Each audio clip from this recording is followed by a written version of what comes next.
Hello, magandang araw mga kabarya. Welcome back to OMG TV channel. Magandang araw sa ating mga subscriber at sa followers natin sa FB. So magandang araw sa inyong lahat. Okay? I-share ko sa inyo mga kabarya itong 5 piso na sa ngayon ay hinahanap na ng ating mga kolektor. Kasi ito dati ay sobrang baba ng kanyang halaga. Ngunit sa ngayon ay mayroon na siyang balyo. So, ang 5 piso na floran po na, kung titingnan mo mga kabarya, ay para itong gold. Napaka dilaw, no? Sobrang dilaw.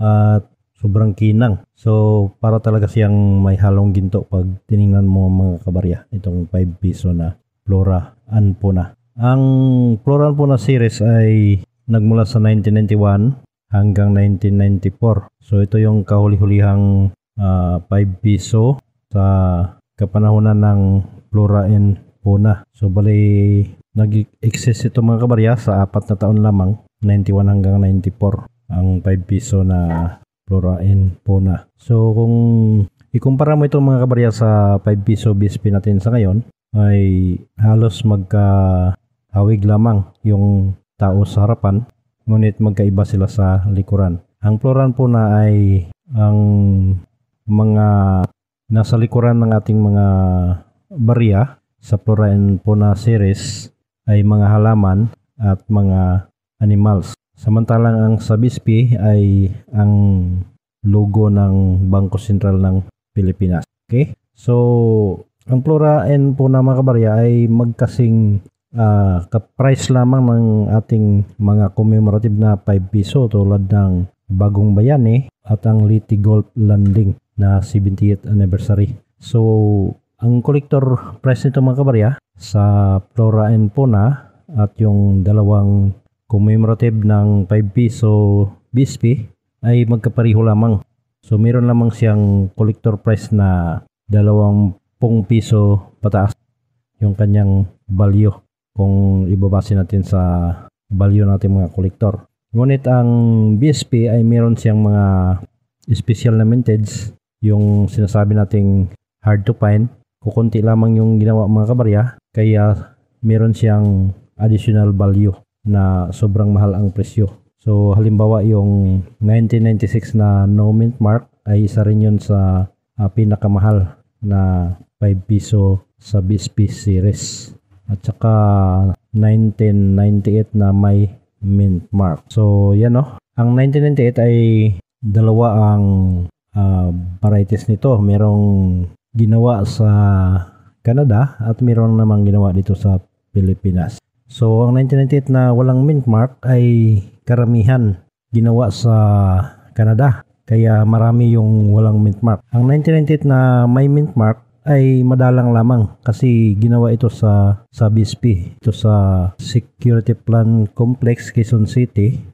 So, ilan lamang yung ginawa dito bilang dagdag lamang doon sa mga barya na ginawa sa RCM. Okay? So, ang mahal dito mga kabarya, yung 1998 na may mint mark. So, marami din yan ang ginawa niyan. Kaso lang, marami din ang nagkolekta. Kaya sa ngayon, medyo madalang na talaga. Isa na siya sa pinaka hard to find dito sa ating 5 piso BSP. Okay? So, di lamang yon ang mga pwede nyong mapakinabangan mga kabarya dito sa 5 piso BSP. Kasama na rin yung 1999 na mintage. Yun ay may mint mark kasi ginawa sa Pilipinas. At ang isa pa, yung year 2000. So, isa rin yan sa semi hard to find na pwede nyong mapakinabangan. At mula sa year 2000, yung pinaka hard to find dito sa BSP 5 piso yung year 2006, 2007 at saka 2008. So sa tatlong taon na yan mga kabarya, yan ang pinaka hard to find dito sa BSP series na mga 5 piso. So kung kahit saan dyan yung mahanap nyo sa tatlong taon ay halos magkapariho lamang ang presyo. Kinukuha yan sa ating mga kolektor. Meron kasi mga altered version ngayon na ang presyo ay 1,000 to 1,200 ang isang piraso. Ngunit doon sa genuine na version ay 1,500 to 5,000 yung kuha ng ating mga kolektor. Lalo na kung ang barya mo ay almost uncirculated. So talagang napakamahal ang presyo dito sa 3 taon na binanggit natin. Okay? So doon naman sa ating unang nabanggit na Flora & Fauna series. So kung meron kayong mga ganyan na bagong-bago, so posible na tataas pa ang presyo. Hindi lamang sa 20 pesos ang presyo, kundi abot pa ito sa 100 pag maganda yung barya. At sa ating mga commemorative naman, tulad ng Leyte Gold Landing, mayroong mahal sa Leyte Gold Landing yung 50th anniversary na Leyte Gold Landing. So yun ang isa sa hard to find na hinanap ng ating mga kolektor para maging koleksyon. So pag meron kayo niyan, ay pwede nyo itong mabinta sa halagang 1,000 pesos pataas.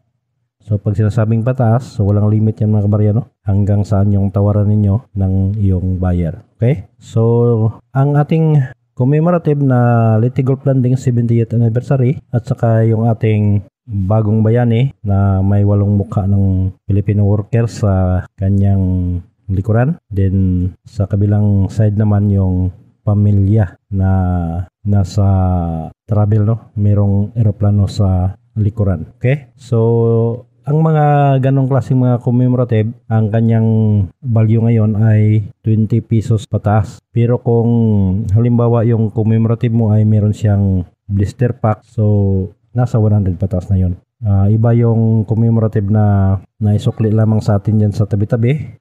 Yan ay nasa fine condition or very good condition. Pero yung commemorative na nasa blister pack, so posible na almost uncirculated or uncirculated ang kondisyon. So pag ganun ang inyong mga collection mga kabarya, posibleng mabinta nyo ito sa 100 pesos pataas ang isang piraso pag kumpleto ang kanyang blister pack detalye. Okay? So sa ngayon ito lamang muna ang maibigay ko sa inyo, at kung meron kayong mga nitong mga barya na ating napag-usapan, mag-message lamang sa baba ng ating video para ating makilatis yung mga barya mo, at kung magustuhan ay bibilhin dito sa OMG TV channel. Okay, so maraming salamat sa inyong panonood. Huwag kalimutan doon sa hindi pa nakapag-subscribe sa ating channel, mag-subscribe kayo para lagi kayong ma-update sa mga bagong video na ma-upload natin. Okay, magandang araw sa lahat and God bless.